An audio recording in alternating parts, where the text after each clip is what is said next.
এই যে বন্ধুরা, আজকে দুপুরের মেনু হচ্ছে এটা। এই যে প্রথমে বাবুর খাবার দিয়ে তো শুরু করি। এই যে ডাল, আলু, পেঁপে আর এই ডিম, দেশি মুরগি, এটা দেশি মুরগির ডিম, এটা সেদ্ধ করব।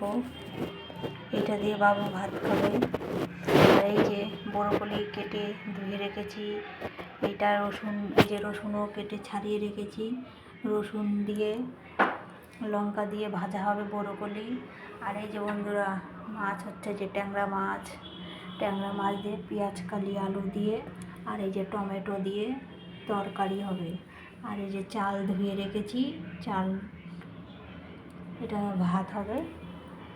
চলো বন্ধুরা, শুরু করা যাক। রান্নাটা কেমন হয়েছে বলবে অবশ্যই।